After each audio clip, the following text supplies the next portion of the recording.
sórí agbára iná àtẹná bó ṣe rọra mọ́ òun sórí ẹni tó bá dámọ̀ pọ́tà rẹ ni ìwọ wáìnì ẹ̀ títí fá kó sàké náà àtẹná fún ọ àgbá kò ti ṣe nù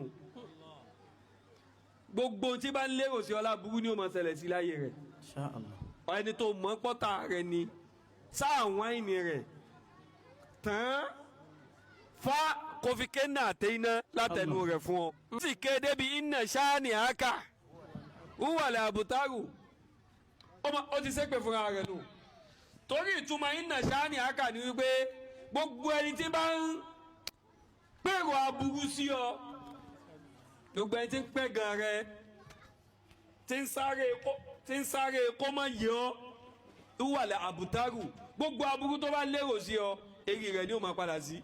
gbogbo alágbọ̀n nǹkan tí àáfà yìí sọ àmọ́ ká lè bá a gbọ́ ọ̀rọ̀ náà yé dáadáa kí ni nǹkan tó ṣẹlẹ̀ gangan tí àyà yìí tó fi sọ̀kalẹ̀ tá à ń pè ní sábàbù nuzul wọ́n ní òun ló wà lókè yìí wọ́n ní this surah was revealed about al-As ibn al-Wahil wọ́n sọ àyà yìí kalẹ̀ nítorí al-Was ibn al-Wahil torí ẹ̀ lọ́ ṣe sọ kalẹ̀. He met the messenger of Allah ó ṣe àbápàdé Muhammadu òjíṣẹ́ Allah as he was entering the sacred mosque nígbà tó fẹ́ wọnú mọ́ṣáláṣí while the prophet was coming out of it nígbà tí Muhammadu jáde kúrò ní mọ́ṣáláṣí. They met at the gate of Banu Sam wọ́n pàdé níbi àbáwọlé Banu Sam and started talking to each other while the chiefs of Quraysh were sitting in the mosque. Wọ́n wá ń bára wọn sọ̀rọ̀ tí olórí àwọn Quraysh dẹ̀ wà nínú mọ́ṣáláṣí. When al-As entered the mosque nígbà tí al-As wá wọnú mọ́ṣáláṣí ó ti bá Muhammadu sọ̀rọ̀ tán. They asked him àwọn olórí Quraysh yẹn wá bí who were you talking to ta lẹni tó ń bá sọ̀rọ̀ mẹ́yẹn. He said ó wá dá wọn lóhùn I was talking to that man without posterity mo ń bá arákùnrin yẹn sọ̀rọ̀ alákùnrin tí ò ní ọjọ́ iwájú yẹn òun ni mo ń bá sọ̀rọ̀ tí ò nọ́jọ́ ọ̀la yẹn meaning the messenger of Allah òjíṣẹ́ Allah. The prophet Allah bless him and give him peace had lost Abdullah his son from Khadija. Ní àsìkò yẹn Muhammadu ti ọmọ ẹ̀ tó ń jẹ́ Abdullah tí Khadija bí fún ọmọ yẹn ti ṣaláìsí ọmọ yẹn ti kú. And so Allah exalted revealed this surah. Aya yẹn wá sọ̀kalẹ̀ nítorí al-As torí ọ̀rọ̀ tí al-As sọ sí Muhammadu ní aya yẹn ṣe sọ̀kalẹ̀.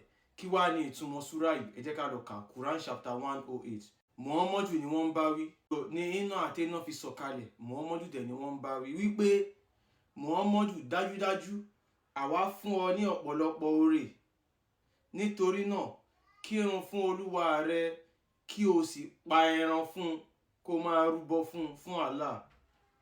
Dájúdájú ẹni tó ń bínú rẹ òun ni kò ní lẹ́yìn. Nǹkan tó wà níbí tí àáfàá yẹn sọ pé kẹ́ni yẹn kàdé iná ṣáá ni aka wàlẹ̀ abtar ìtumọ̀ ẹ̀ ní pé ẹni dájúdájú ẹni tó ń bínú rẹ òun ni kò ní lẹ́yìn kò jẹ́ sẹ́ni tó ń bá wí kọjá Muhammadu. Báwo ló ṣe jọ mọ́ gbogbo nǹkan tí àáfàá sọ yìí irọ́ lásán ni.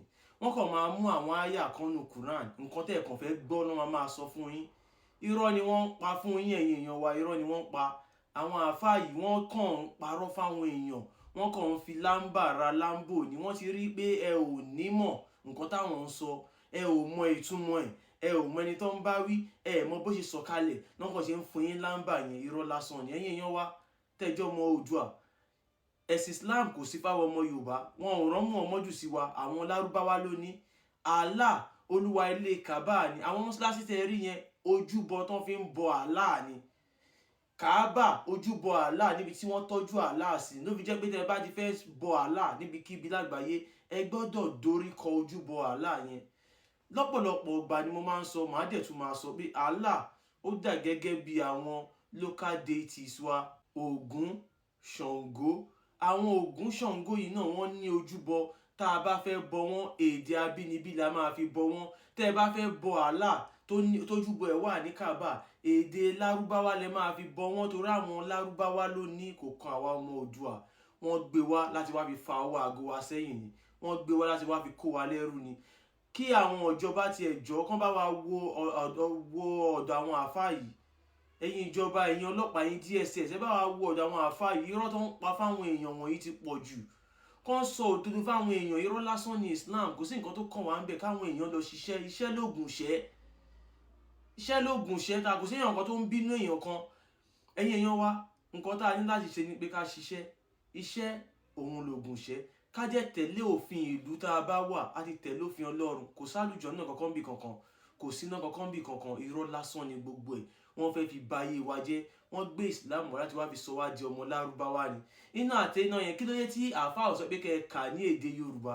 Torí pé tẹ́ bá kà lédè Yorùbá, ẹ máa bira yín ìbéèrè pé kí ni ìtumọ̀ eléyìí, kò kàn wá náà. Wọ́n fi ní kẹ́ ẹ máa kà ní èdè Lárúbáwá. Lárúbáwá èdè lásán ni, èdè àwọn ọmọ Lárúbáwá ni, kò kí ń ṣe èdè tọ̀dọ̀ tiwa. Ọmọ Oòduà ni wá, ayọ̀ tí àwọn Lárúbáwá. Islam kò sí fún wa. Allah kò kí ń ṣe Ọlọ́run Olódùmarè. Paracetamol 10 naira ó ní agbára ju Allah lọ. Allah ò lè ṣe kankan, gbogbo tẹ́ ń ká ìyẹ́ kan tanra yín ni. Irọ́ lásán ni gbogbo ẹ̀. Paracetamol 10 naira ó ní agbára ju Allah lọ. Allah kò kí ń ṣe Ọlọ́run Olódùmarè. Olúwa ilé Kàbá ni. Mo sọ yìí mo dúró. Ó dìgbà.